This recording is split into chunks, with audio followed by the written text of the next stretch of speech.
medical mother is searching for her son after he disappeared days ago. The mother traveling from St. Louis to San Antonio, Texas, where he was last seen after her son went to visit family there. She says she talked to her son Jarvis Thursday, the day he landed in Texas, and she hasn't heard from her son since.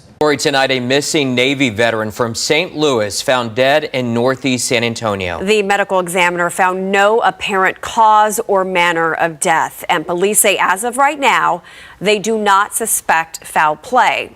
But the family says otherwise. With SAPD, they say based off what they were told, they believe Jarvis McIntyre was killed. They say his body was discovered decomposed, but tonight they still don't know how he died. The Navy veteran was last seen June 9th, a day before his birthday.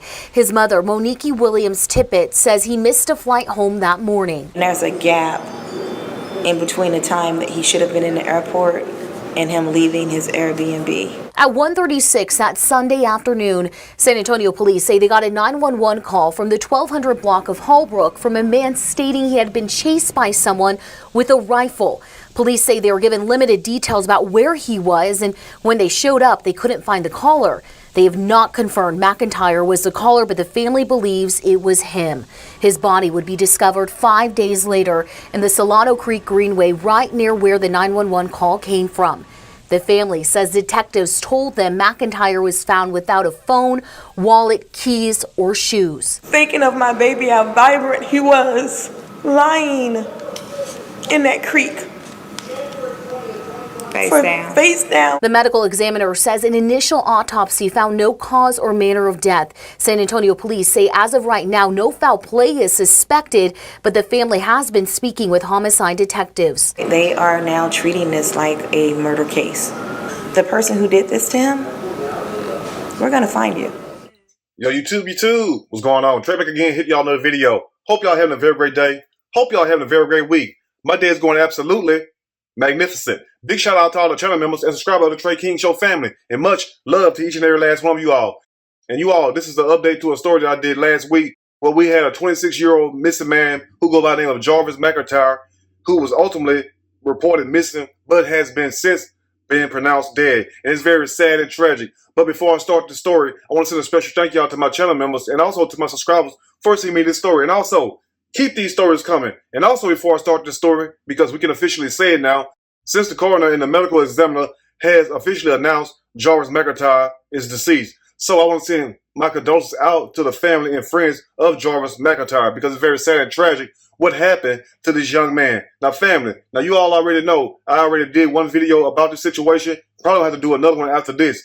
And the reason why I say that, because as you all are going to hear the details of the story, you can clearly tell that foul play was involved, despite what the San Antonio Police Department wants you to hear. And also you can tell that key details is being left out this story. Now, for those who don't know, this is a little backdrop on Jarvis McIntyre. Jarvis McIntyre was 26 years old, was a Navy vet, and his birthday was Monday. So he decided to leave St. Louis and take a plane trip down to visit his sisters for his birthday weekend. Now, you would think on your special day, on your special weekend or whatnot, leading up to your birthday, that it would be nothing but love. But as you all can tell, everything is not always what it seems. Now, lo and behold, Jarvis' mom said the last time she talked to him was Thursday. She says she talked to her son Jarvis Thursday, the day he landed in Texas, and she hasn't heard from her son since. So really, we don't really know how long Jarvis was dead or whatnot, since we know officially now that he's dead. But there have been reports that came out Sunday stating that. At 1:36 that Sunday afternoon, San Antonio police say they got a 911 call from the 1200 block of Hallbrook from a man stating he had been chased by someone with a rifle. Police say they were given limited details about where he was, and when they showed up, they couldn't find the caller. They have not confirmed McIntyre was the caller. Now, strangely, they did not announce who made that 911 call, because as you all heard the news say, they do not know whether that was Jarvis or not. So it's easy to dispute that. And the way you do that, you compare the 911 caller voice to the voice of Jarvis. Because it's like this, for anybody who ever dialed 911 or know somebody that work at 911 or work in dispatch themselves, especially dealing with law enforcement, you already know the moment you call 911 and they pick up that call on their end, no matter if you say anything or not, guess what? Your call is being recorded. So it's easy to tell, was it Jarvis' voice or was it another person's voice? Me, to be honest with you, I think it was another person. Now think about this also. If it was somebody else that called 911, guess what? That means it was more than one person. You feel what I'm saying? Because how else can you see somebody getting chased with a damn rifle? And also, you mean to tell me we live in a technology age where people got cell phones and cameras every damn where? You got them in your car. You got them all over your damn cell phone, your iPads. You mean to tell me we don't have one screenshot, one video of Jarvis McIntyre being chased? Now, unfortunately, Brittany McIntyre, his sister, Rachel McIntyre, has not been heard of since. And a lot of people have made all kinds of excuses up for these two females as to saying why they are hesitant to come forward with any information. Now, quite strangely, think about this. Just say if your sibling was coming out of state to see you and they wind up missing, then ultimately pronounced deceased, would you or would you not assist with the investigation? Would you or would you not try to go public and find out what happened to your loved one? Now, true enough, these are half siblings, but at the same time, you got full siblings that would do you dirty also. So think about this, family, for anybody out there who have half siblings. And no, this does not apply to all half siblings because you got full-blooded sisters and brothers that you all share the same mom and dad with. They would do you just as dirty as a half sibling. But I know firsthand half siblings that have done their brothers and sisters very wrong. And guess what? They act like they ain't did a damn thing wrong. And then when you tell them about it, they had a nerve to get mad at you. But once again, my heart breaks for the mom at the fact knowing that her son growing up to be somebody, a Navy vet, a very good guy, went in no trouble with the police or whatnot. And then you got these people making these bullshit ass statements on the internet saying that he was down there doing something shady. He got caught up in a bad drug deal. Why would that man have to sell drugs, number one, when he get a damn check from the Navy every damn month? You get what I'm saying? With no criminal record. You feel what I'm saying? Because you're not going to have a bad criminal record taking your ass to the Navy.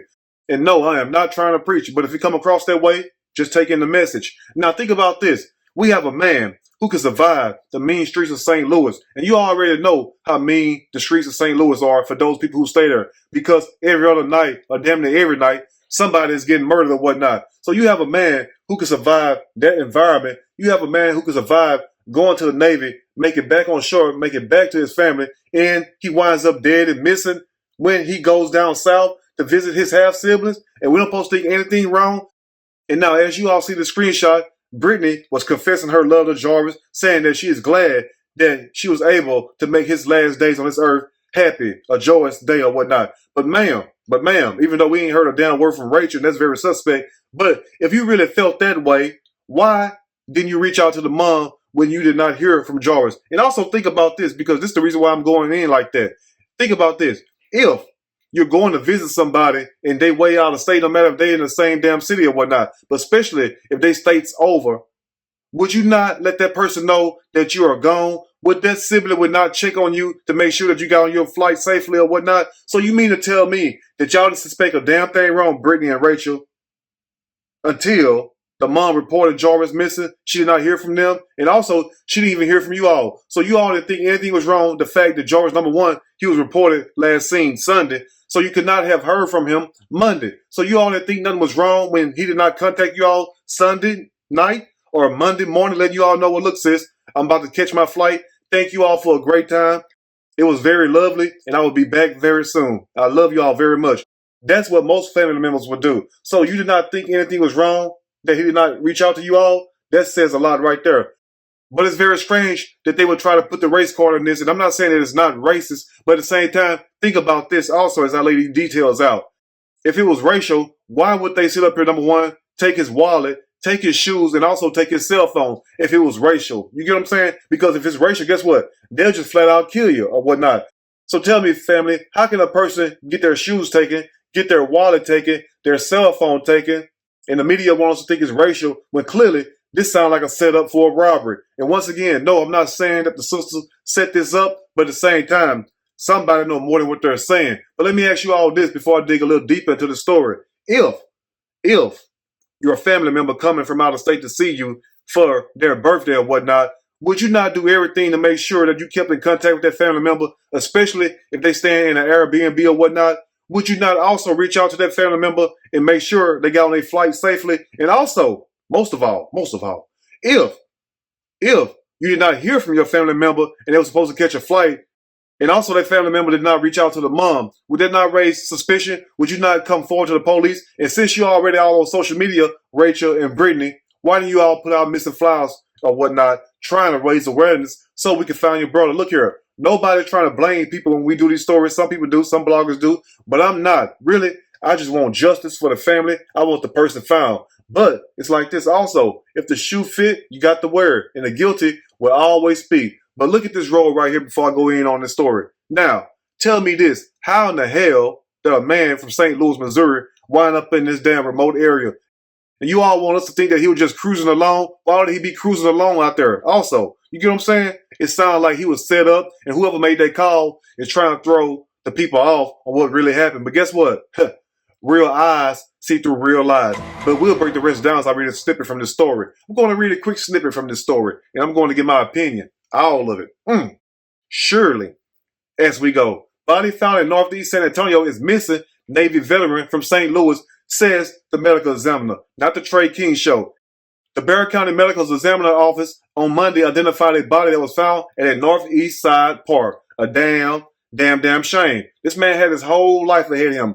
26 years old. But this what family would do to you.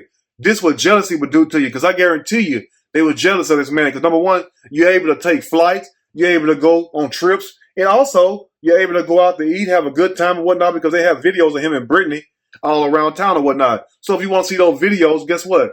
Go on Facebook and check them out and whatnot. But at the same time, you have a man that was doing very good for himself. Getting a check from the Navy every month.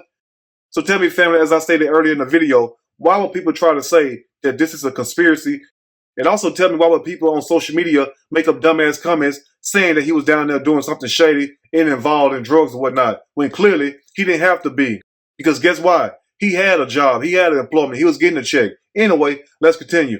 The body was identified as Jarvis McIntyre, 26 years old, of Missouri. The San Antonio Police Department said in a news release. A sad situation right there. Man, full of life, and the only thing that he wanted to do was just come spend time with his family. In the moment he go missing, guess what? And you gonna get mad, guess what? Get mad at me, I do not care. But the moment he goes missing, guess what? The family don't say shit, as far as the sisters or whatnot. So tell me, why would his mom and them have to sit up here and come way down to San Antonio when you all are right there in San Antonio, Brittany and Rachel, and did not waste one damn awareness until the people started questioning you all about it. And that's why you all started deleting comments and then blocking folks and then ultimately deleting your social media. Let me tell you this right here. Also, for those who want to listen, look, if you're innocent, you don't have nothing to hide. Only the guilty hide. I don't care what nobody say, because if you're innocent, guess what?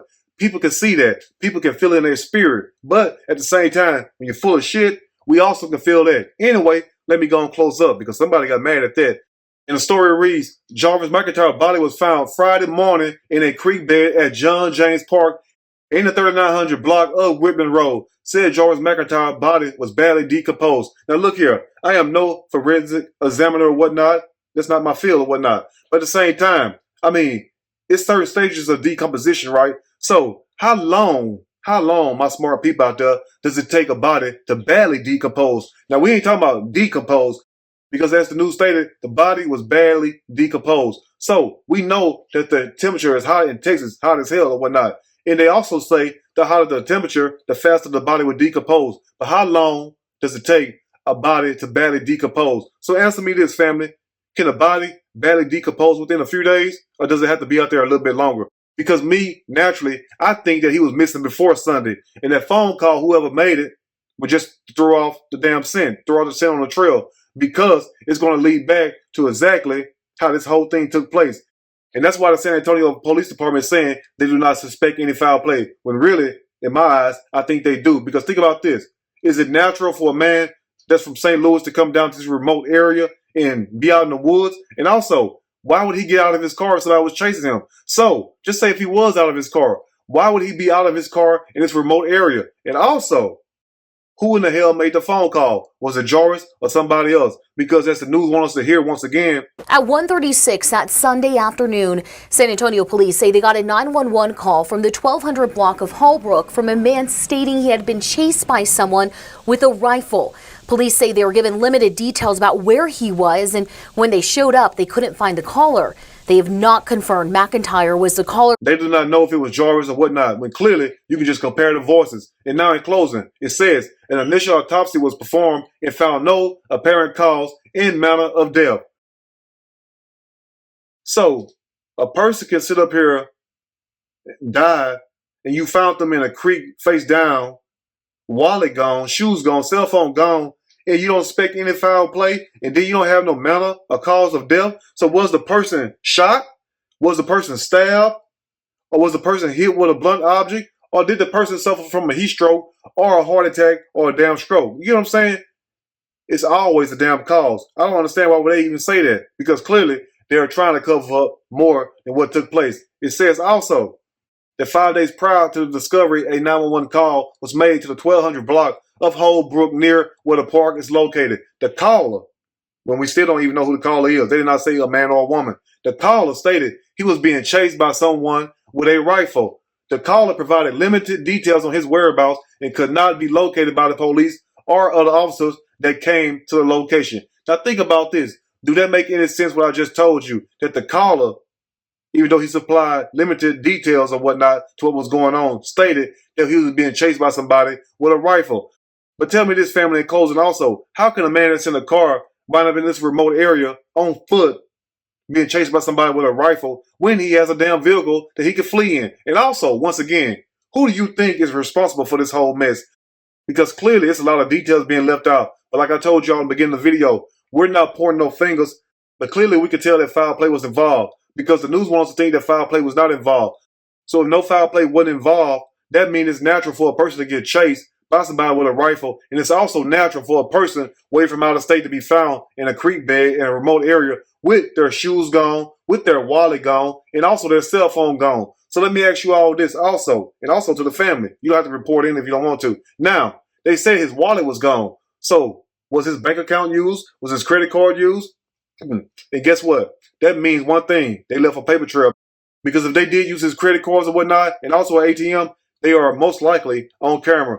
But like I told you all, this is the second update, and I guarantee you it will be a third update. But as more details come out about the story, I will surely update you all as soon as I get that info. But once again, to the mom and also to Joy's family and friends, I am so sorry for your loss, and I was praying that he would make it home safely.